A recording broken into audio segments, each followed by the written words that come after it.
Alright, sebab isu yang saya nak kongsikan ataupun benda yang saya nak kongsikan pada malam ni adalah berkaitan dengan isu pengurusan harta, okay? Especially pengurusan harta pusaka. Yang mana tajuk yang saya bawakan adalah berkaitan dengan adik-beradik kacau harta pusaka mak. Okay. So, yang ni isu berkaitan dengan harta, right? Bila berkaitan dengan harta, sebenarnya kalau letakkan prioriti, saya boleh kata antara isu cerai dan juga isu harta, sebenarnya lagi rumit tau isu harta ni. Okay. Sebab apa? Sebab harta ni dia boleh jadi mudah, dia boleh jadi susah. Dan kalau dia susah tu lebih susah teruk. Sekali saya bagi tahu kenapa.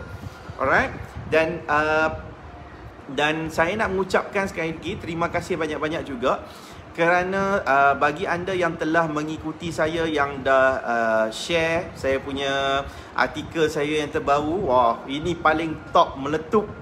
Saya tak pernah lagi dapat macam tu. Alright. Sebelum ni yang paling tinggi pun saya paling dapat adalah penulisan artikel saya yang pertama.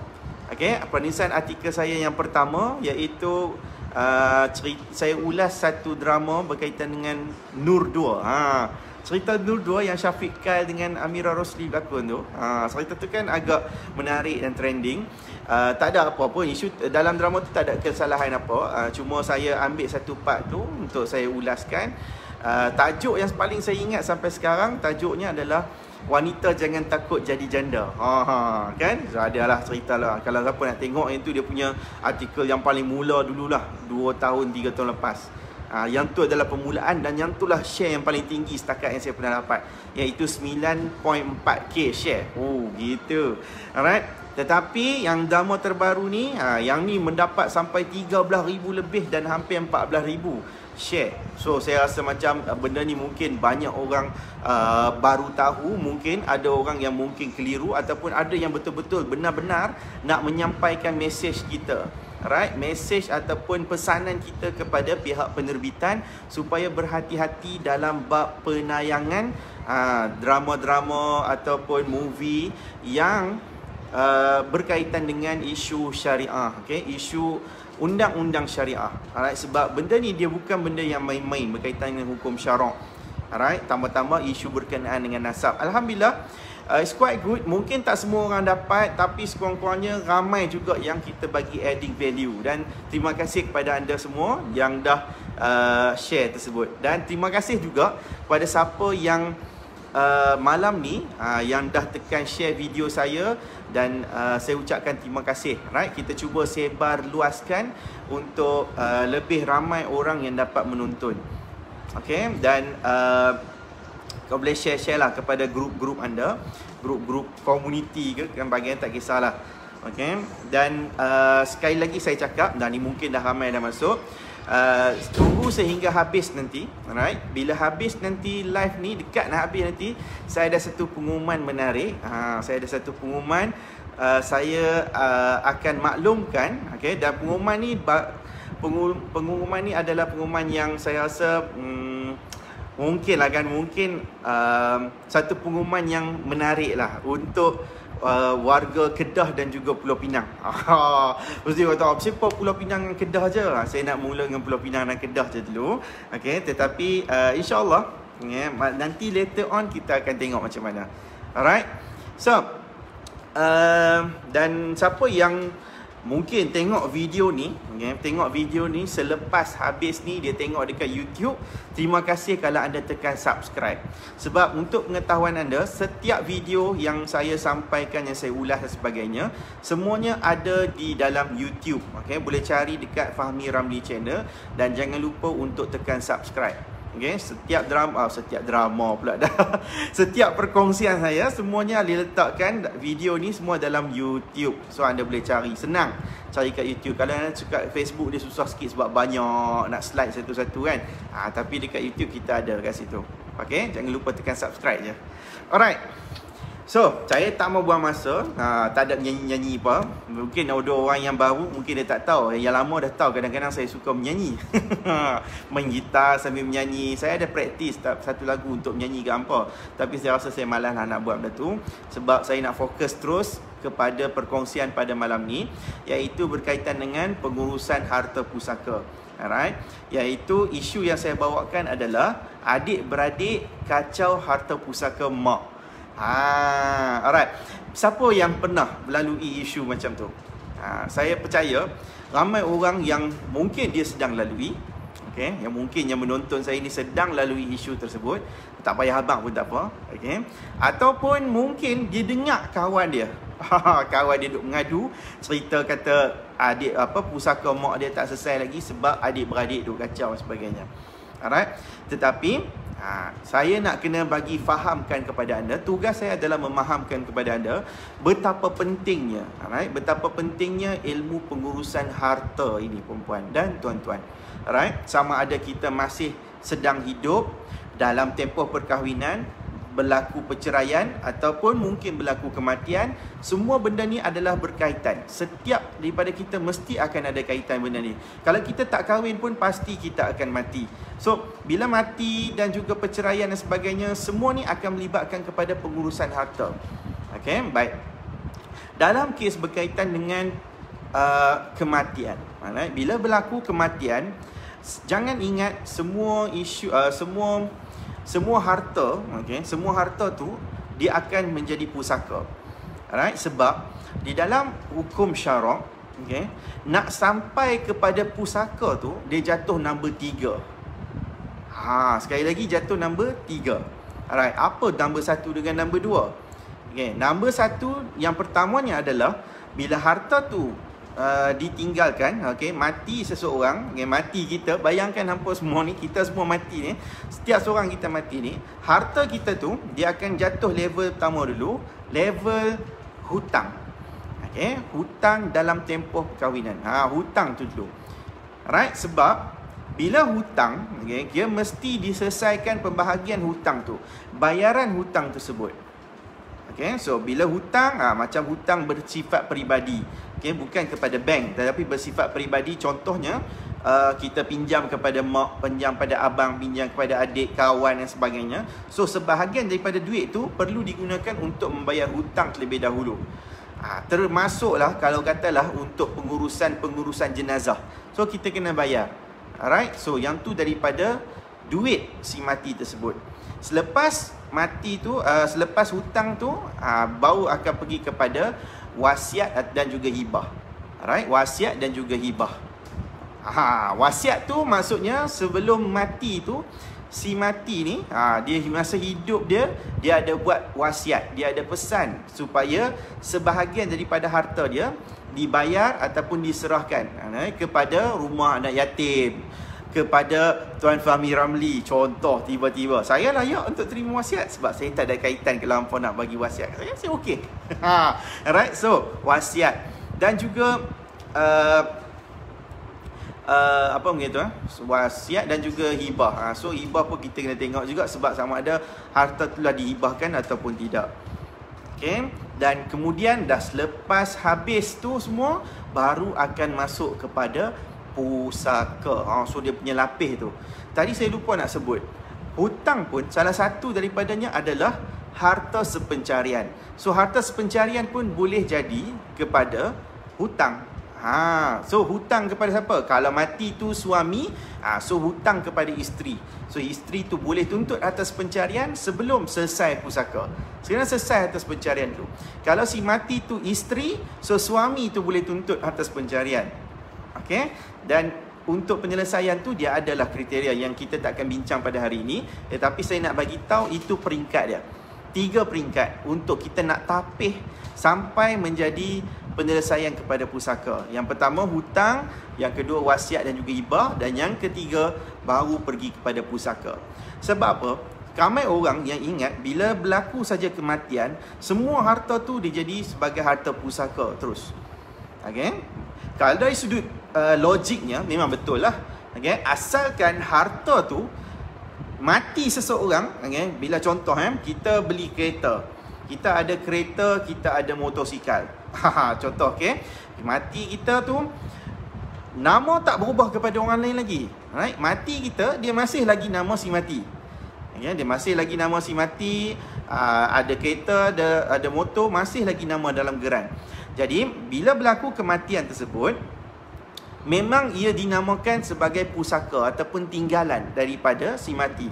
Okay, tetapi nak sampai kepada pembahagian pusaka, dia mesti lalui dua peringkat ni dulu. Ada ataupun tidak hutang, iaitu hutang secara personal dan juga harta sepencarian. Selesai dah bahagian tu, dia akan pergi kepada wasiat dan juga hibah. Ada tak si mati semasa hidup dia buat wasiat ataupun hibah dan juga hibah? So kalau tak ada juga settle, baru akan pergi kepada pusaka. So lapis dia tu banyak. Okay, hampa dapat catat tak payah catat pun tak apa. Nanti ulang balik je video ni. Bolehlah tengok muka saya selalu. Alright, so kenapa jadi isu kadang-kadang perebutan ni? Right. Dalam isu pusaka ni perempuan dan tuan-tuan, pusaka ni setiap orang yang ada hak, dia ada hak. Okay, kenapa kadang-kadang jadi perebutan ni?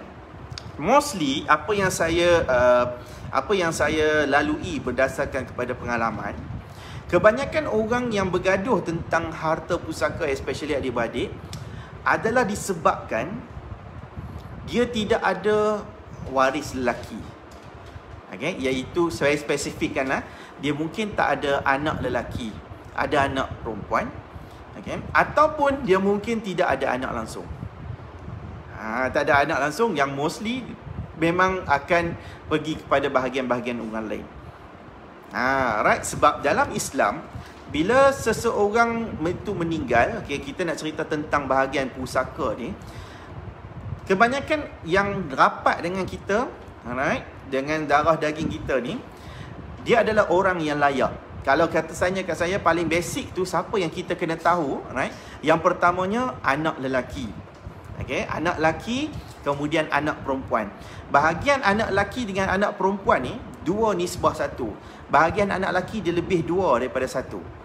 Okay, daripada satu. Contoh, ibu kita mati, mak mati, meninggalkan kita anak lelaki dengan anak perempuan seorang. So kita ada saya lelaki dan juga adik saya perempuan. Contoh saya tak ada adik perempuan. Contoh adik perempuan. Alright. Jadi senanglah, tapi tengok kita bayangkan suami si mati dah tak ada, mak tak ada, ayah tak ada. So kita bayangkan dia mati tu meninggal seorang anak lelaki, seorang anak perempuan. Alright. Jadi bahagian dia mudah lah. Bahagian dia, anak lelaki ni dapat 2/3, anak perempuan dapat 1/3. Tapi ini kiraan paling mudah lah saya nak cerita kat hampa. Okay, so bagi habis terus sebab ada anak lelaki. Okay, anak lelaki, anak perempuan, kemudian suami. Suami pun adalah bahagian yang kita tak boleh nak elak. Kebanyakan orang dia mesti kata, suami saya tak, yang bergaduh lah kan. Okay, yang tak puas hati dengan suami dan sebagainya. Oh, dah lah tinggal saya tapi tak ceraikan saya ni, dia layak dapat. Layak. Selagi mana kita belum ada sijil cerai, okay, belum habis putus langsung, maka kita tetap layak. Alright. Sebagai contoh, saya nak kongsikan. Mungkin ada orang tak tahu benda ni. Kalau katalah kan, let's say lah, hari ni anda diceraikan. Okay, hari ni 20 hari bulan 3, anda diceraikan dengan talak 1. Okay, talak raj'i lah kita sebut. Right, boleh rujuk lagi. So kita akan menjalani tempoh iddah raj'i, yang mana suami kita ni boleh lagi rujuk kita dalam tempoh iddah raj'i. Okay, tiba-tiba nak dijadikan cerita, dalam iddah kita baru masuk 1 kali suci. Okay, baru 1 kali suci, tiba-tiba na'uzubillah meninggal dunia. Innalillah wa inna ilaihi raji'un. Okay, meninggal. Bila dalam keadaan meninggal macam tu, isteri tu layak tak untuk terima pusaka? Baru cerai ni, tiba-tiba baru dalam, kita bayangkan lah, dalam sebulan lah, baru bulan depan dia tengok meninggal. Jawapannya dia masih layak untuk terima pusaka. Orang kata, bukankah dah diceraikan? Ni keluarga semua kata, dah cerai dah ni. Memang dah cerai, tapi dalam talak raj'i, dalam iddah raj'i, dia seorang isteri tu masih lagi layak untuk terima pusaka.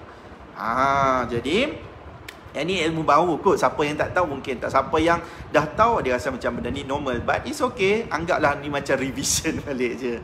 Okay. So itu kita kena tahu. So suami, isteri, anak lelaki, anak perempuan, mak dengan ayah.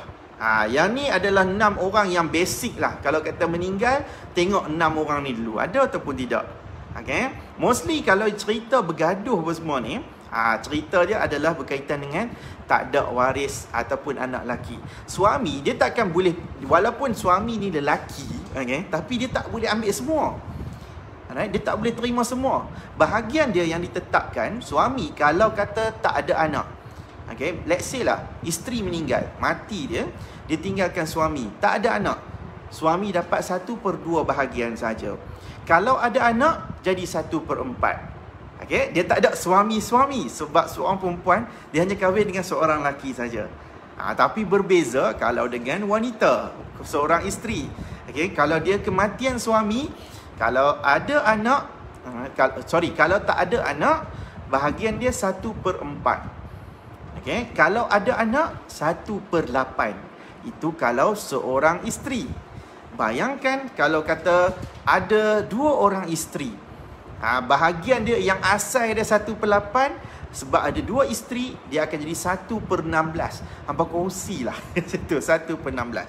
Ada 3 orang isteri, double lagi, 1/24. Ada 4 orang isteri, 1/32. Ada lagi? Tak ada lah kan. Mungkin isteri yang kelima tu dia ceraikan isteri yang pertama. Wallahualam. Alright, tetapi siapa yang layak untuk terima tu, itulah yang kita nak kena tahu. Berapa bahagian tu semua tu adalah mungkin kadang-kadang benda ni nak cerita kat hampa dalam bab macam ni mungkin payah sebab dia melibatkan dengan numbers. Okay? Tetapi saya kata 6 orang ni kena ada dalam kepala. Yang ni adalah antara waris. Alright? Waris yang berhak. Waris yang paling kuat lah kita kata. Okay? Kalau kata yang selalu bergaduh adik-beradik sebagainya, mostly sebab tidak ada anak lelaki. Sama ada lahir ke semua anak perempuan, semua anak perempuan, ataupun tak ada anak langsung. Yang ni je yang selalu bergaduh. Yang ni apa yang saya nampak. Sebab apa perempuan? Sebab saya pernah lalui sebagai jiran dulu. Saya tak mau bagi tahu di mana.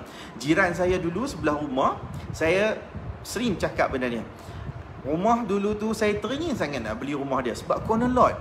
Okey, tetapi lama sangat saya tak pernah pun jumpa. Memang rumah tu tinggal. So saya duduk sebelah.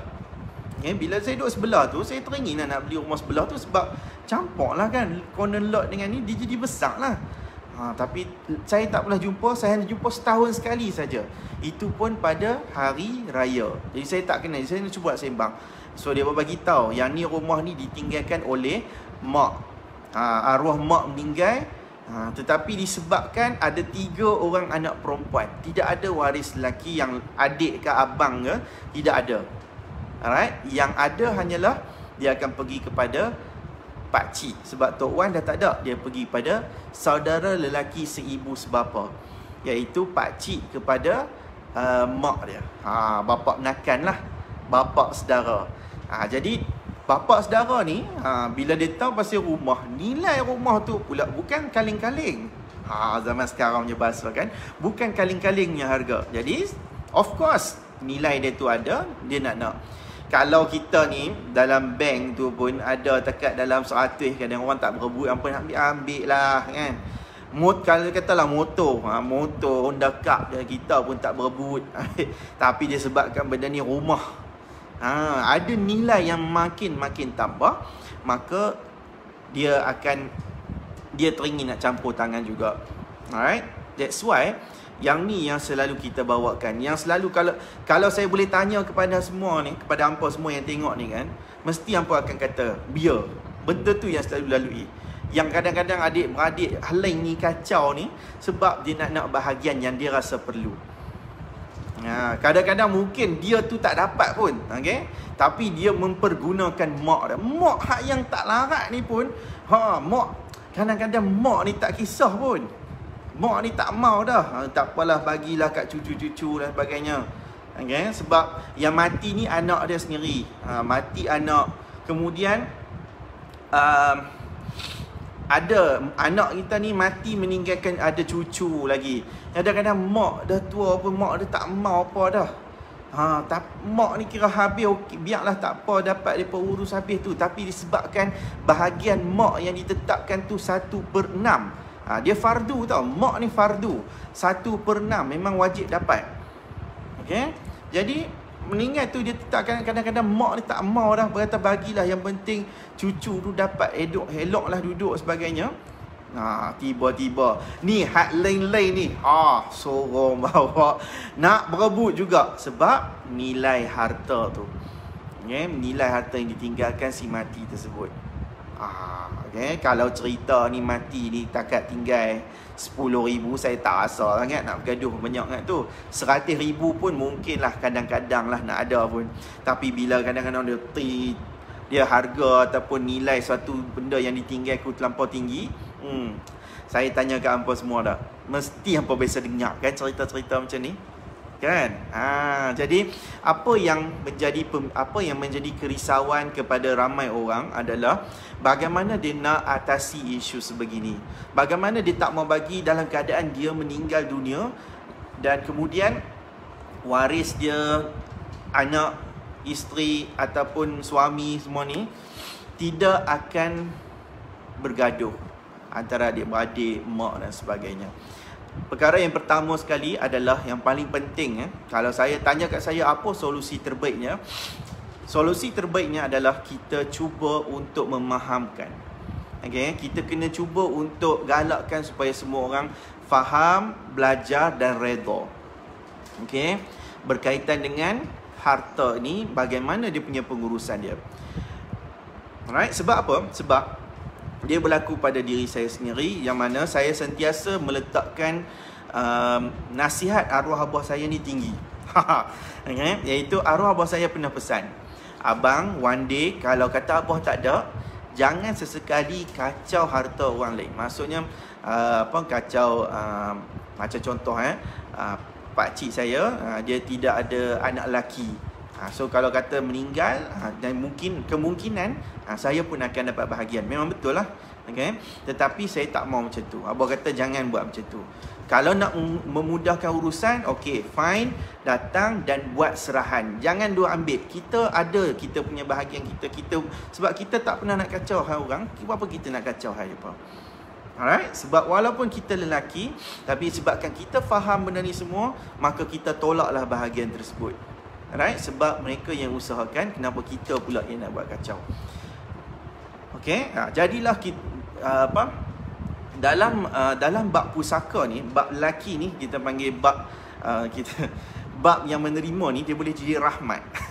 So kalau katalah benda ni berlaku, sebagai seorang gentleman, faham dan buat penolakan, alright, dia akan memudahkan ramai orang.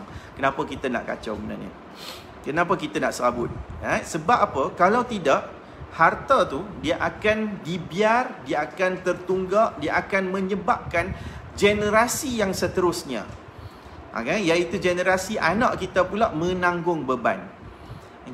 Di mahkamah syariah terdapat banyak sekali kes faraid, kes pusaka yang sampai 7-8 keturunan. Maksudnya macam ni.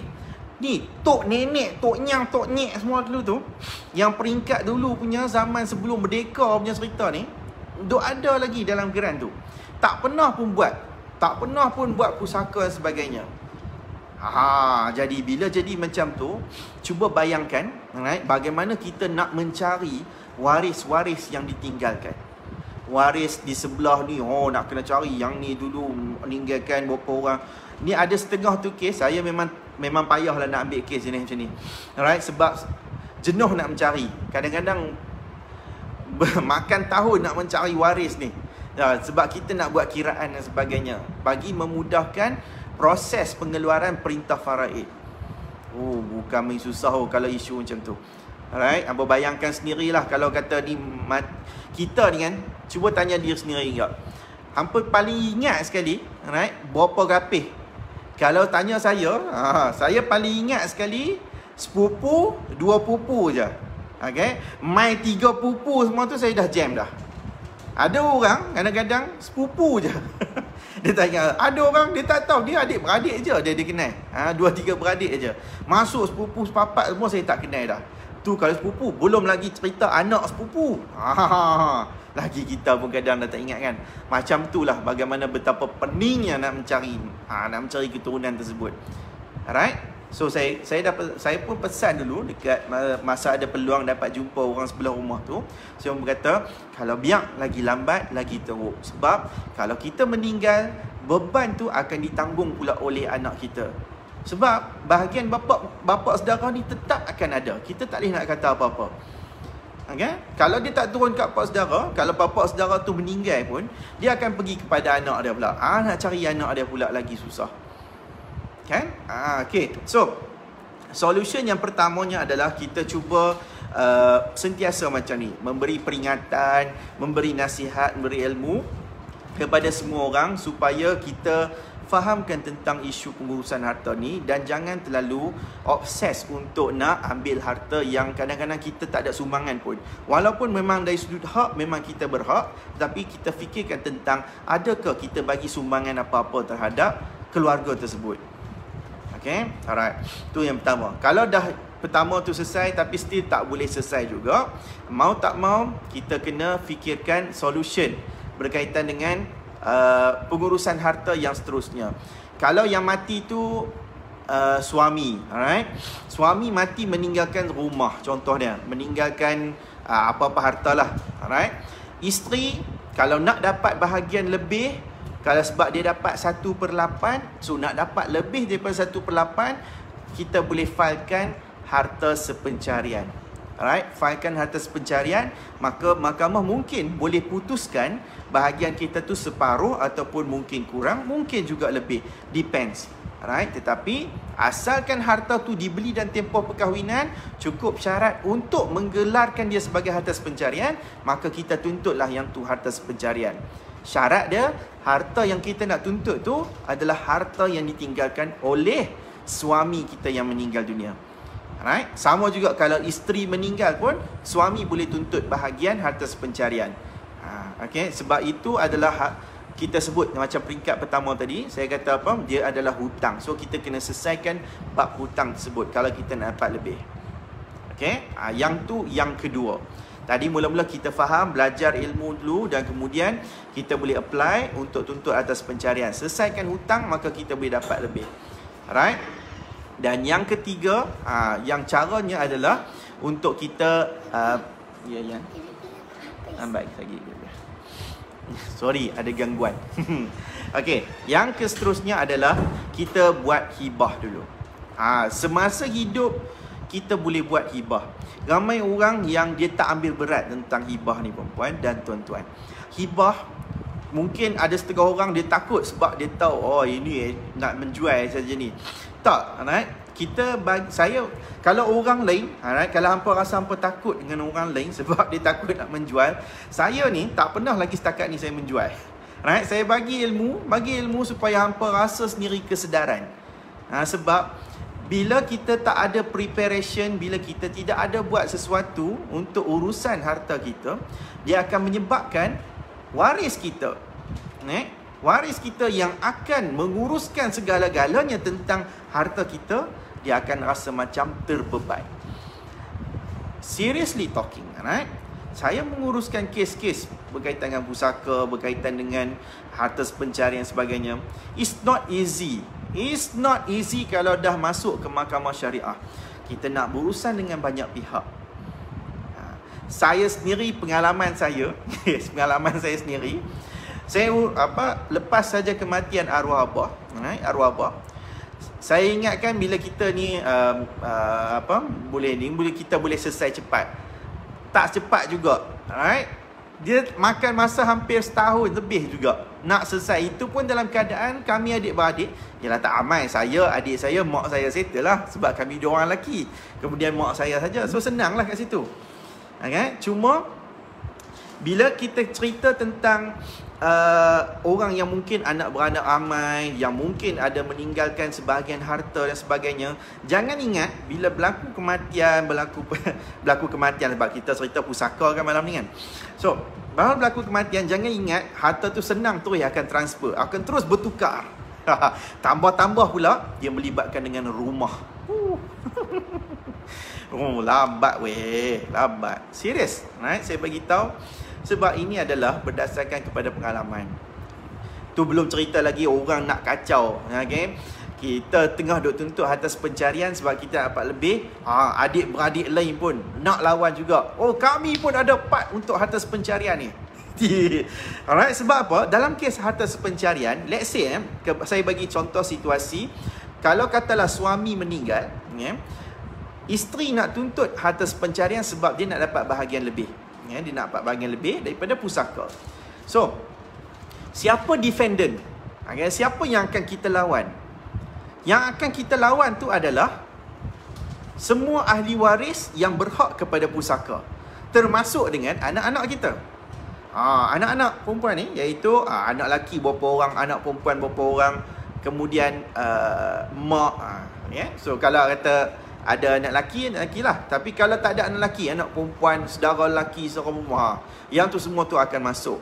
Ni ceritanya akan jadi lebih rumit dan complicated kalau setiap defendant ni adalah seorang dua ke tak mau setuju. Dia tak mau setuju pula dah. Kan? Dia tak ada kaitan pun. Contoh, kita pernah lalui, saya pernah bawa kes yang mana defendant ni adik-beradik suami, adik-beradik lelaki kepada suami. Tak pernah ada pun. Tiba-tiba bila kita file ke atas pencarian sebab kita nak dapat bahagian lebih tersebut, tiba-tiba nak lawan kes atas pencarian. Tak ada kaitan ni.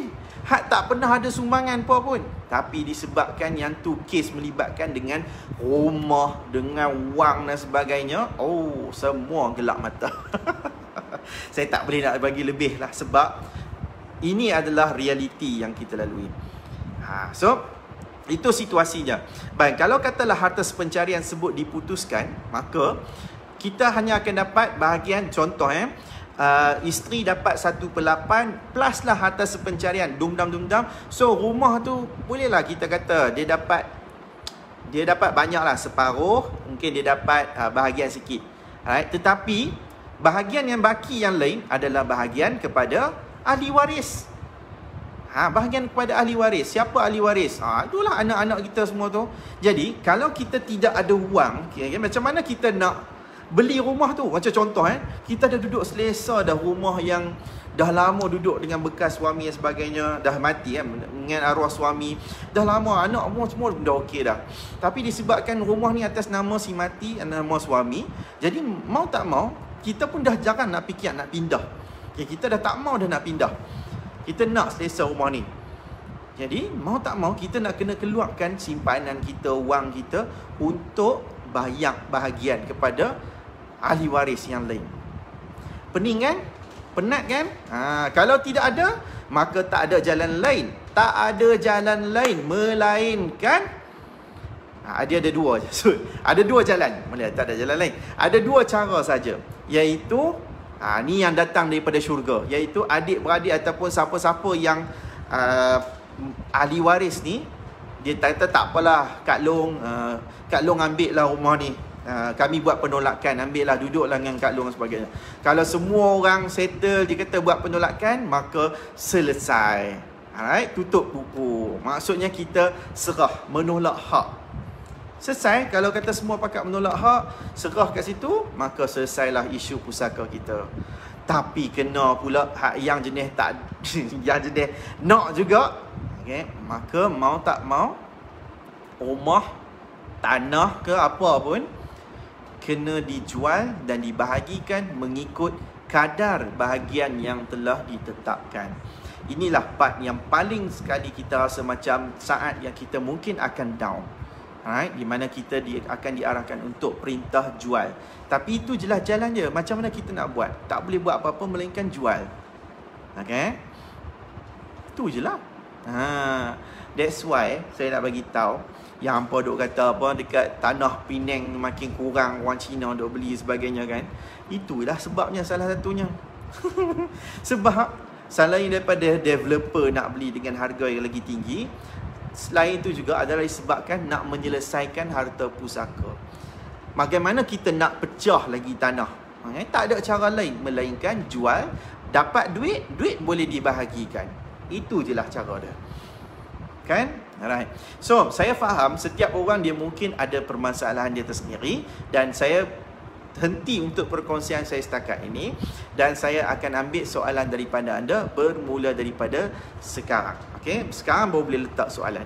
Tapi ingat sekali lagi saya bagi tahu, habis saja nak dekat habis nanti, saya akan habis dalam pukul 10 saya bagi ekstra sikit lah, pukul 10 macam tu. Saya akan buat satu pengumuman, okey, pengumuman khas. Pengumuman khas macam hari raya pula lah. Macam puasa. Memang puasa tak perlu nak umum pun. Okay? Tetapi saya nak bagi tahu ada satu pengumuman menarik, tapi khusus lah, lebih khusus sikit kepada warga Kedah dan juga warga Pulau Pinang. Orang Kedah dengan orang Pulau Pinang khususnya lah. Alright. Okay, tulis soalan. Jadi saya akan ambil soalan bermula daripada sekarang.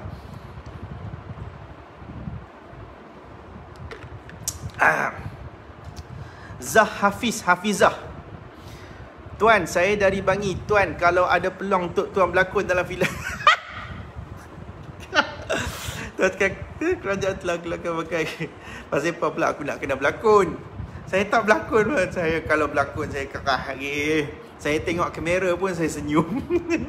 Tengok je. Saya tak nampak pun hampa. Saya hanya nampak nama je. Itu pun saya tak reti gelak dia. Macam mana kalau berlakon?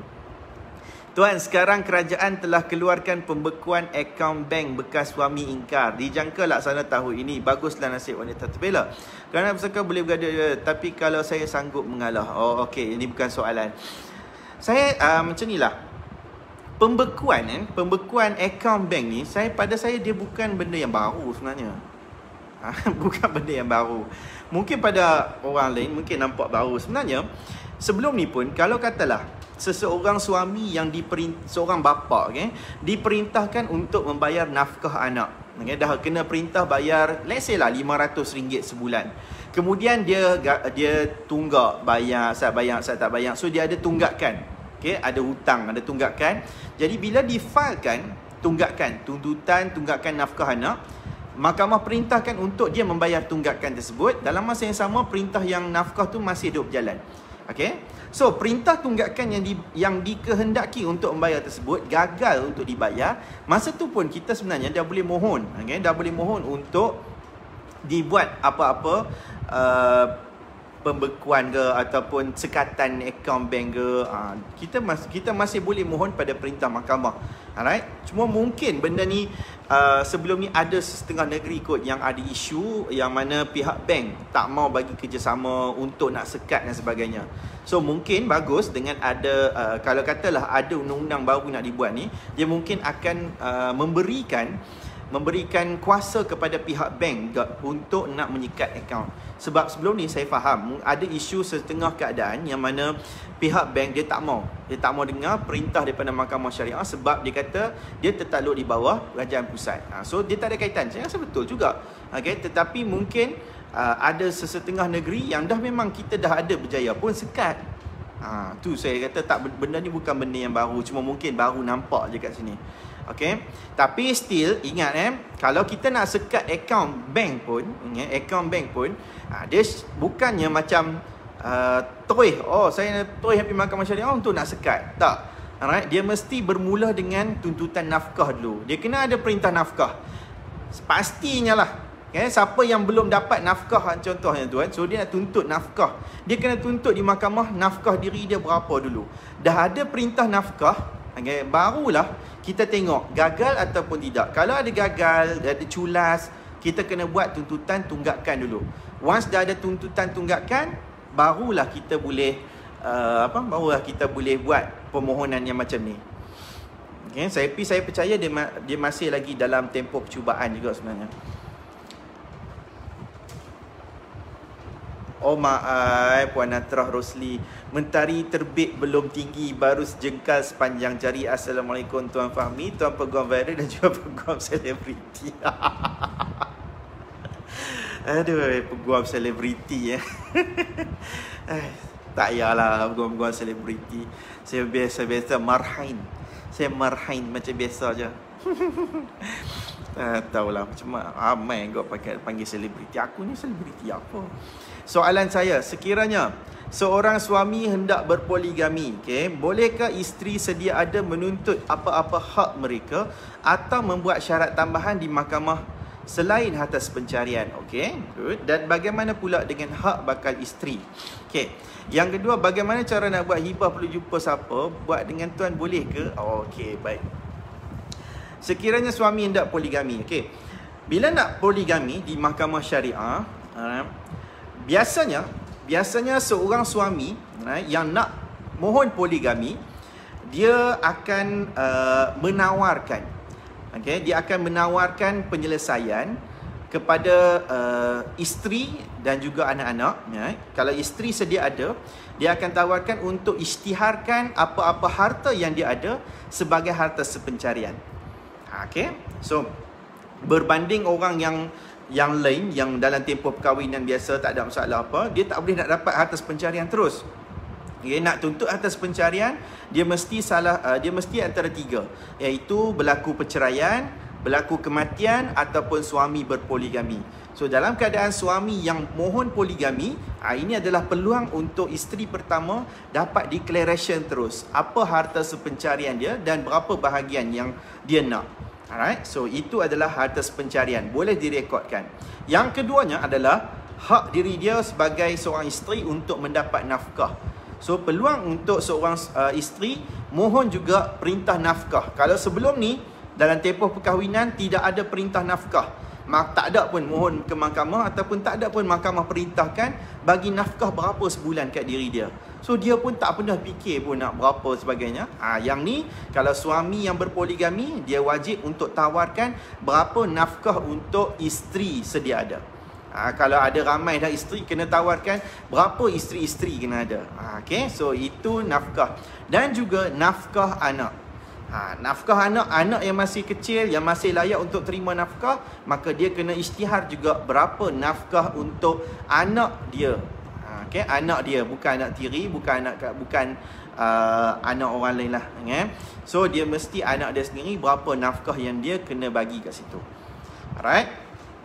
So boleh, saya pernah terfikir tahu, boleh tak macam kita masukkan syarat tambahan, sebab ada setengah klien, ada setengah orang, especially wanita ataupun isteri, dia rasa macam tak cukup dengan benda tu. Okay? Sebab kita tahu bila seseorang nak berpoligami, dia mesti seseorang yang dia ada kemampuan juga. Kita tak boleh membiarkan seseorang yang tak berkemampuan untuk berpoligami, sebab dia akan menyebabkan ketidakadilan akan berlaku kepada tanggungan sedia ada. So macam mana kita nak tahu dia mampu ke tak mampu? Macam tadilah, rekod nafkah, rekod harta pencarian. Saya pernah terfikir, why not? Alright, seorang isteri, dia tuntut juga, untuk suami dia buat hibah. Kan? Pernah terfikir tak? Saya baru terfikir, kata buat hibah, lagi bagus. Contoh kalau katalah hibah harta. Hibah harta lagi bagus. Kalau harta sepencarian, kita rekod, dia akan jadi sepencarian. Sepencarian ni maksudnya dia akan ada bahagian untuk isteri, dia akan ada bahagian untuk suami. Okey. Bila bahagian untuk suami, kalau kata meninggal, dia hanya akan dapat bahagian sikit, tapi ada juga bahagian untuk waris yang lain, anak-anak dan sebagainya. So mau tak mau bahagian dia akan mungkinlah kan, contoh rumah atas pencarian. Kalau suami dia berlaku kematian, sebahagian daripada rumah ni dia akan jadi pusaka juga. Jadi dia still kan kena mengeluarkan duit kat situ. Alright. So why not buat hibah? Buat hibah ke atas rumah tu, tapi itu kena ada cukup syarat jugalah. Ataupun mungkin saya pernah mencadangkan kepada isteri tersebut, dia tuntutlah dekat suami dia, selain daripada nafkah, selain daripada atas pencarian, minta juga kalau kata nak kebenaran untuk berpoligami, buat hibah takaful. Lagi menarik. Hibah takaful ni boleh cover, boleh dapat 100,000 ke, 200,000 ke, 1 juta pun boleh. Okay? Tapi tengok kepada dia punya cover lah. Lagi bagus, sebab kalau katalah berlaku kematian, tak apalah, poligami tu mau tak mau, kadang-kadang lelaki dia nak poligami, dia tetap akan poligami. Even dia pergi ke mahkamah syariah pun, kadang-kadang dia hanya bagi tahu ini je, dia hanya bagi tahu untuk elak berlakunya maksiat. Biasanya mahkamah pun luluskan kalau kata isteri pertama ni tak ada halangan. Dia tak ada halangan, dia kata boleh sebagainya. Dia minta hibah, buat hibah takaful untuk diri dia dan juga anak-anak. Senang. Berlabak dia boleh dapat. Kalau kata berlaku meninggal pun, at least dia ada wang untuk dia beli rumah ke, untuk secure diri dia sebagainya. Boleh. Tapi boleh tak benda tu dimasukkan dekat dalam perintah? Okay. Pada saya, memandangkan yang tu adalah persetujuan. Okay. Memandangkan yang tu adalah persetujuan, maka pada saya dia mungkin tak menjadi satu masalah kalau kata benda tu direkodkan.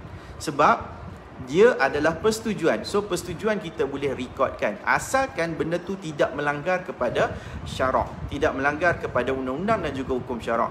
Kita tak minta benda yang pelik-pelik. Contoh minta benda pelik-pelik. Saya boleh benarkan awak poligami kalau awak sanggup, kalau awak setuju, syaratnya adalah berenang daripada seberang perai sampai ke Penang, sampai ke Port Penang tu tanpa memakai baju. Yang tu mengarut. Contoh. Yang tu pelik sangat lah kan. Kalau kata ada orang juga memang saya percaya mungkin mahkamah pun takkan masukkan lah. Alright. So asalkan benda tu mungkin mendatangkan manfaat kepada mana-mana orang, insya-Allah saya percaya benda tu boleh direkodkan. Alright. Bagaimana pula dengan hak bakal isteri? Alright. Kalau bakal isteri sama, dia boleh dapat tuntutan nafkah. Dia boleh cadangkan berapa nafkah untuk diri dia juga, berapa sebulan yang dia mahukan untuk dia berpoligami ataupun dia bermadu. Dia menjadi isteri kedua, isteri ketiga dan isteri keempat. Okey, jadi dia boleh mohon untuk direkodkan nafkah yang wajar kepada diri dia juga, dan mungkin boleh juga diminta hibah juga. Nak kahwin dengan saya bersedia untuk menjadi madu, saya bersedia untuk menjadi isteri kedua, asalkan saya kena ada hibah juga untuk diri saya kalau kata awak berlaku kematian. Sebab apa? Sebab dia mungkin takkan ada harta pencarian. Yalah, suami dia dah bagi harta pencarian dekat isteri pertama. So isteri kedua ni dia mungkin hanya dapat nafkah saja. Dan ni rumah apa pun tak ada. Jadi dia mungkin lah kan boleh buat harta hibah tersebut. Hibah takaful lah yang saya masukkan. Bagaimana cara nak buat hibah? Perlu jumpa siapa? Of course, boleh jumpa saya. Kalau untuk hibah takaful, insya-Allah saya nak bagi tahu, selain daripada saya sebagai peguam syar'i, saya juga adalah seorang konsultan kepada AIA. Alright, saya adalah konsultan AIA dan saya juga memberikan khidmat untuk memberikan ilmu tentang hibah tersebut. Lagi lambat. Okay. So yang ni ada kaitan saja. So puan dengan tuan boleh ke? Boleh. Okay. Natasha Nur, salam tuan, adakah surat kuasa wakil boleh gantikan hibah? Tak. Surat kuasa wakil tidak boleh gantikan hibah. Hibah ada rukun dia. Okay. Hibah dia ada syarat dia. Dia bukan boleh wakil-wakil macam tu sahaja. Kalau ada surat kuasa wakil pun, saya percaya dia hanya dalam istilahnya disebut sebagai pentadbir ataupun wasi je. Okay? Dia tidak boleh digantikan hibah.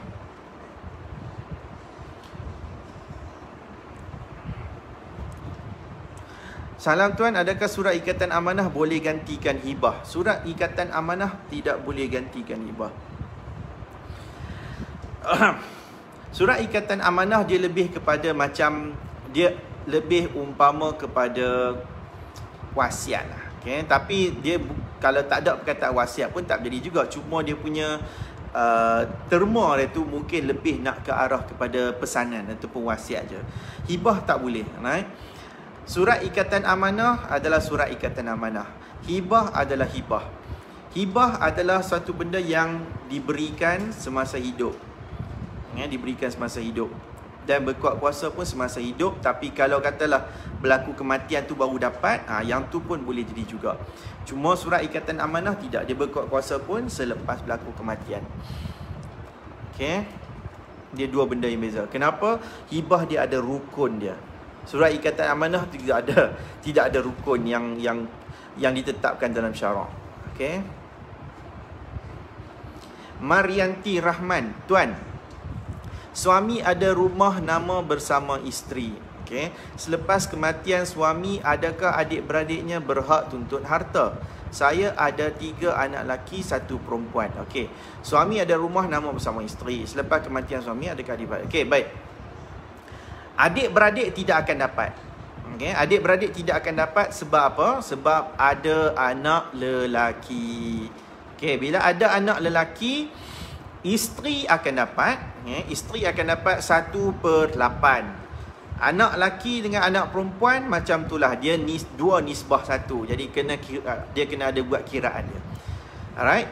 Macam saya cakap tadi, adik-beradik tak akan dapat, tetapi biasanya kalau kata ada mak, mak akan dapat dan adik-beradik ni akan pulut untuk bawa mak. Faham? Okay? Sebab mak bahagian dia wajib 1/6.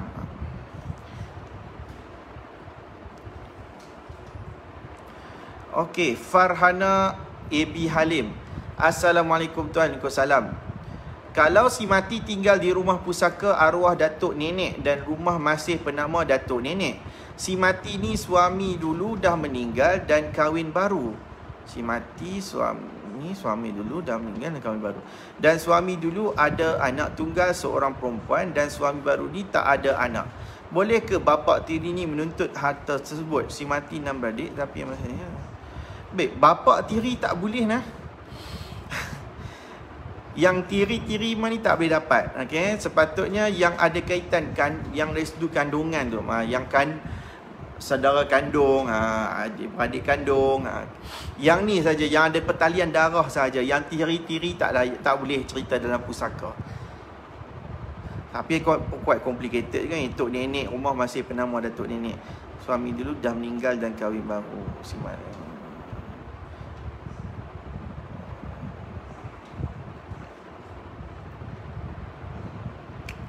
Oh, yang ni cerita tok nenek ni kan. Si mati 6 beradik.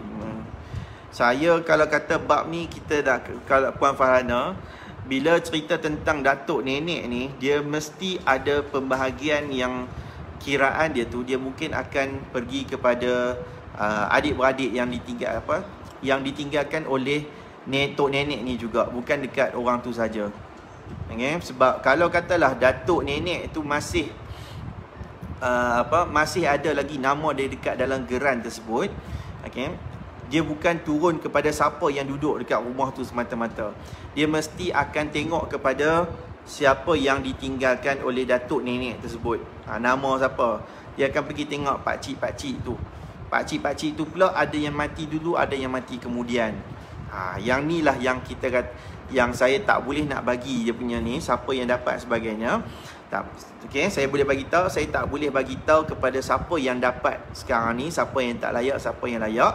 Okay, tetapi apa yang saya boleh bagi tahu dalam tindakan macam ni, apa yang perlu dilakukan, siapa yang rasa dia tu waris, sama ada dia cucu ke, cicit ke, dia boleh buat tuntutan ataupun permohonan pusaka untuk selesaikan masalah ni. Dia kena buat. Alright, dia kena masuk mahkamah syariah, mahkamah tinggi syariah untuk selesaikan berapa pembahagian pusaka ni dan sebagainya.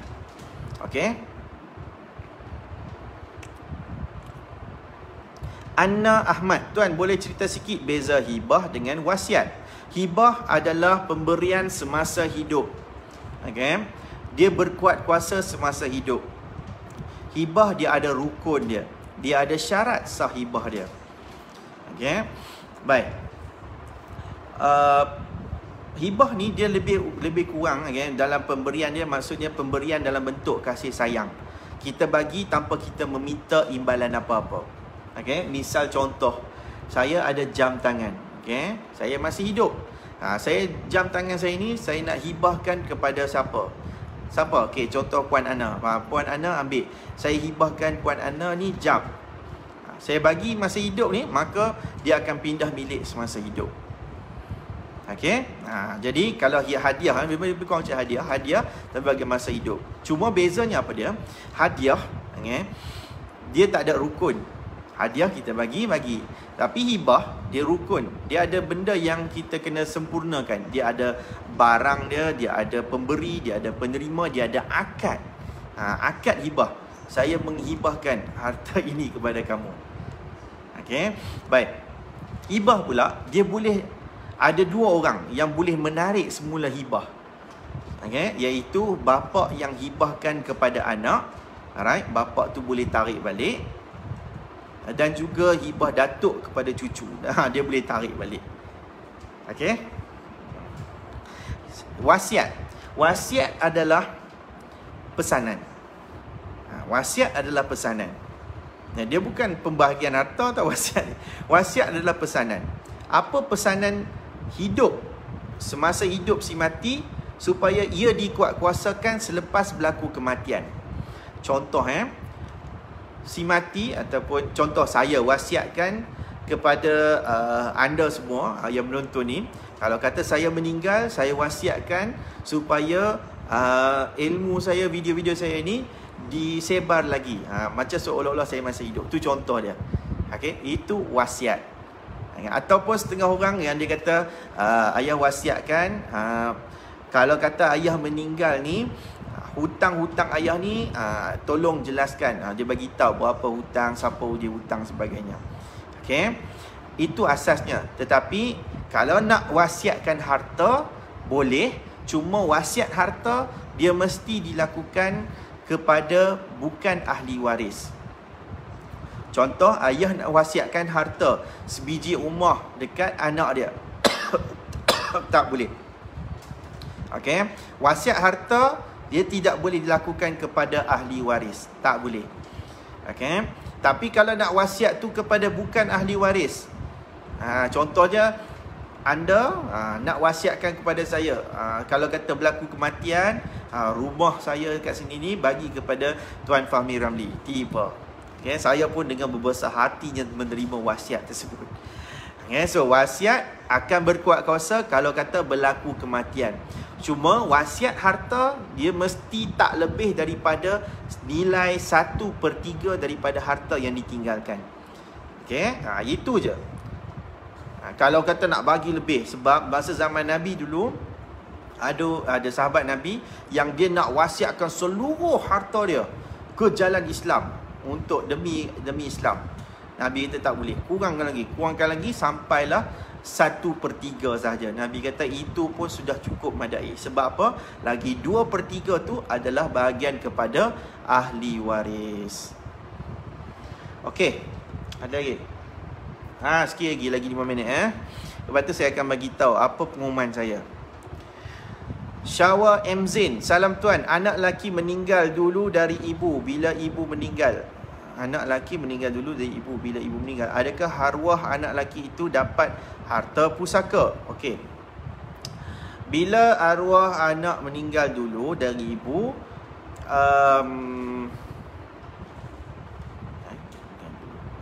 dia tak akan dapat. Okey, dia tak akan dapat. Tapi dia tengok juga ada anak tak yang ditinggalkan anak tu, anak lelaki tersebut. Kalau dia ada anak dia mungkin akan dapat. Betul ke? Aduh, aku bab ni.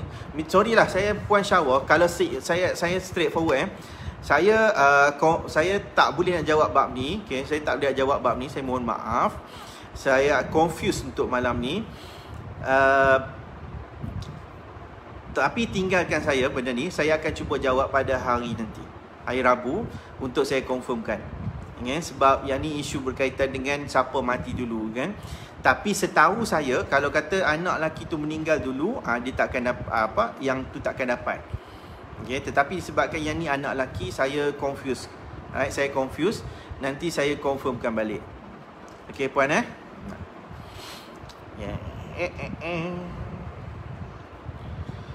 Okey, Wawa Les. Tuan, kalau rumah tu atas nama mak dan anak perempuan sulung, sekiranya mak meninggal, pembahagiannya bagaimana? Oh, ada 2 nama.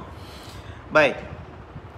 Kalau 2 nama tersebut, kita kena tengok berapa bahagian dalam geran tu.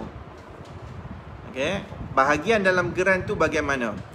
Kalau dia mesti dalam bahagian tu kena tulis bahagian. Dalam geran tu akan tulis bahagian, berapa bahagian. Kalau tulis contohnya mak separuh, anak perempuan sulung tu pun separuh. Contoh dia. So kalau kata meninggal, pembahagian orang yang meninggal tu je lah. Okay, contohnya mak yang meninggal. So mak punya bahagian separuh tu lah pusaka yang kena bahagi, yang kena difaraidkan kepada ahli waris yang ditinggalkan. Termasuklah anak sulung tersebut, anak perempuan sulung tu. Dan kemudian kena pecah lagi kepada ahli waris yang lain. Alright? Sebab bila kita nak buat pusaka, kita hanya boleh menyelesaikan orang yang harta yang ditinggalkan oleh bahagian si mati sahaja. Kalau macam contoh macam ni, dalam satu tanah ke rumah ke, ada dua nama. Okay?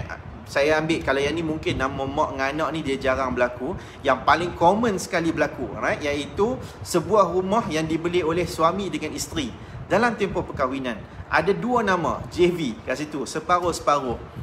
Okay? Kalau katalah suami meninggal, kalau suami meninggal, bahagian yang akan difaraidkan tu bukan sebiji rumah tu, tapi separuh daripada bahagian rumah tu sahaja.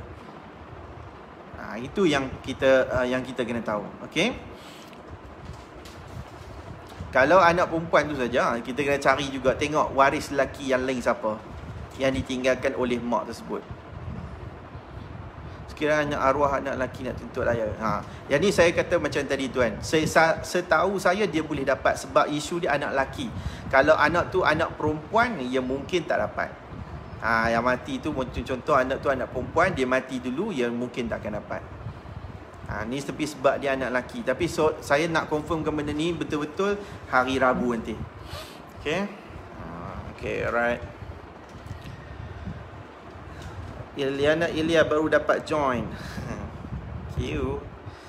Nur Azlin Musa, salam tuan. Salam. Saya tak ada anak lelaki, boleh ke saya wasiat terhibahkan 100% harta wang pada suami dan anak?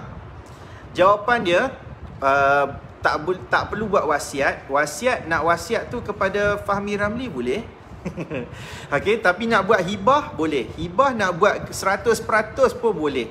Kepada suami ke anak ke boleh. Alright, cuma dia mesti cukup syarat dan juga cukup rukunnya. Alright, biasanya hibah harta dia sukar untuk sempurna disebabkan keadaan harta tersebut yang belum selesai ataupun belum milikan penuh. Masih ada hutang dengan pihak bank, contoh dia. Jadi kita mungkin tak boleh nak hibahkan rumah tersebut selagi mana dia belum ada dalam pegangan kita. Right? Itu yang selalu berlaku. Kalau wang ringgit, biasanya memang tak ada isu lah sebab kita pegang kan. Jadi kita boleh hibahkan wang ringgit kita 100% pun boleh. Sasarkan terus kepada siapa? Nak bagi kepada anak sulung sahaja pun boleh. Nak bagi kepada siapa? Kepada Fahmi Ramli pun boleh juga. Tak ada kaitan pun ni. Nak bagi pun boleh. Sebab hibah dia tidak ada syarat kepada siapa-siapa yang kita nak bagi tu. Nak bagilah. Tak ada kaitan pun tak apa. Sebab dia umpama macam hadiah, tetapi dia ada rukun. Hadiah kita tak kisah nak bagi kepada siapa pun tak apa.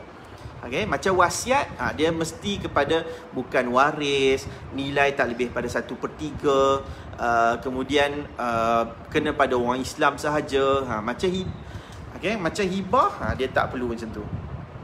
Boleh nak bagi pada suami boleh, bagi pada anak boleh.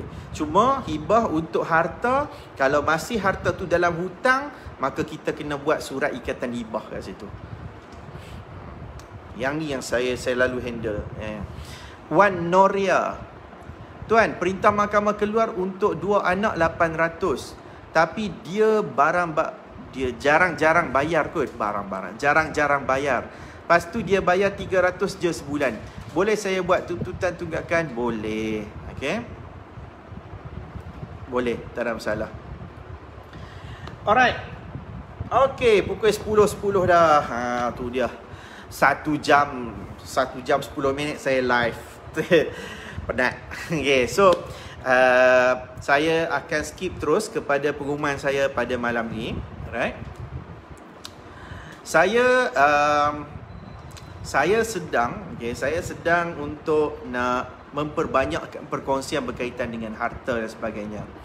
Dan dalam masa yang sama, saya menyasarkan untuk saya nak bantu, nak bantu untuk cuba menyelami beberapa isu berkaitan dengan harta dan sebagainya. So, saya nak buat pengumuman, iaitu kepada anda yang kepada anda yang tinggal di Kedah ataupun Pulau Pinang, kalau lebih bagus kat Sungai Petani ataupun sekitar dengan Sungai Petani, mungkin tak jauh sebagainya, right? Saya akan pilih 5 orang yang bertuah, okay? 5 orang yang bertuah yang saya akan pilih untuk saya berjumpa direct. Okay? Saya akan berjumpa direct dengan anda, okay? Saya akan berjumpa dengan anda. Kita akan set tanpa sebarang charge. Alright, biasanya ramai orang PM saya untuk nak consultation dan sebagainya, dia akan ada charge, alright, iaitu charge profesional, iaitu untuk kes-kes berkaitan dengan semua tu masih lagi ada. Tetapi saya malam ni saya khas untuk saya nak cuba belajar, saya nak cuba untuk selami isu-isu pengurusan harta anda. Sama ada anda sekarang ni ada masalah berkaitan dengan harta pencarian ataupun berkaitan dengan hibah, yang mana kita risau dalam isu-isu yang saya cerita tadi ni, iaitu berkaitan dengan perebutan dan sebagainya. So saya nak pilih, alright, isu yang berkaitan dengan harta, siapa yang ada isu berkaitan dengan harta, untuk saya nak one by one. Okay, saya nak selami, saya nak cuba bantu untuk selesaikan masalah anda secara personal. Secara personal bagi mereka yang tinggal di Kedah dan juga Pulau Pinang. Okay, kita boleh set, alright, yang mana saya nak saya biasa jumpa dekat Starbucks ke, yang mana kat kafe-kafe. Kita akan aturkan jadual dan sebagainya. Saya kena tengok synchronize dengan kita punya jadual. Saya akan pilih 5 orang yang bertuah dan saya akan berjumpa dengan anda. Bagaimana? Okey tak? Bukan budak nak turun padang kan. Itu macam wakil rakyat pula. Okay, so saya akan pilih untuk berjumpa dengan anda, untuk kita one by one, untuk kita sit down, untuk kita discuss bagaimana untuk pengurusan, bagaimana untuk kita selesaikan isu harta anda.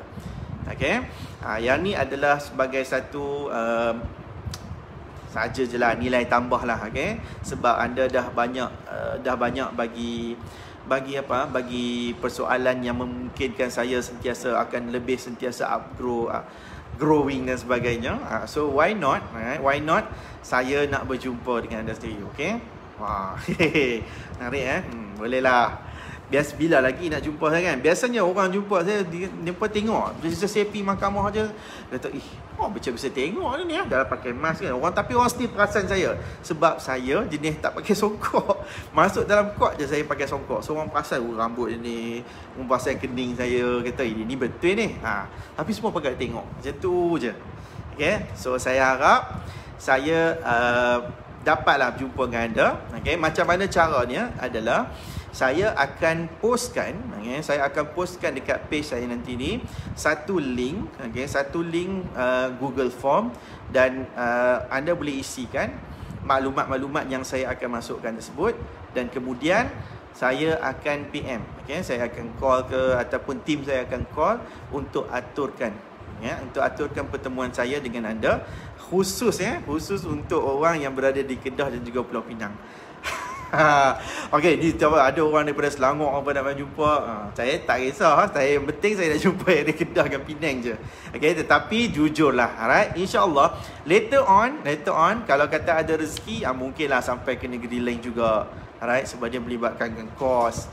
So saya akan buat link Google Form tersebut, anda nanti isikan dengan lengkap. InsyaAllah saya akan tengok, saya akan pilih siapa yang saya akan pilih, 5 orang yang bertuah tersebut. Okay, saya buka secara adil supaya saya tengok. Saya akan tengok, saya tak akan pilih macam siapa yang pernah follow dulu ke, follow lama ke sebagainya, tak. Saya akan pilih dengan seadilnya. Macam lembaga peperiksaan pula kan, tak. Kita akan betul-betul prepare untuk kita tengok. Right, kita mulakan dengan 5 orang dulu, nanti insyaAllah later on kita akan jumpa lagi. Okay, alright. Saya mungkin plan juga untuk kita video call. Nanti lama-kelamaan nanti kita tengoklah macam mana. Okay, alright, itu saja daripada saya, Fahmi Ramli. Eloklah, 10 suku dah. Okey, itu saja daripada saya. Saya harap perkongsian pada malam ni dapatlah memberikan kepada anda ilmu sedikit ke, perkongsian sedikit, supaya kita ni sentiasa tak lekang lah daripada terus belajar. Okey, alright, itu saja pengumuman daripada saya. Saya harapkan ada satu feedback yang positif untuk saya berjumpa dengan anda. InsyaAllah kita jumpa lagi pada hari Rabu malam Khamis, yang mana klinik guaman syar'i yang akan live pada jam 9 malam. So masa tu siapa yang nak bertanyakan soalan, anda boleh tanyakan soalan apa saja, okey, yang berkaitan dengan syariah, dengan undang-undang lah. Jangan tanya benda lain pula, tanya kat saya drama apa pun saya tak tahu. Saya hanya konsep satu drama tu saja. Ini pasal saya nak kena bagi tahu kat Rozi ni. Okay. Alright, itu saja daripada saya. Terima kasih. Aku qauli hadza wa nastaghfirullahal azim li wa lakum. Wassalamualaikum warahmatullahi taala wabarakatuh. Jumpa lagi. Bye bye.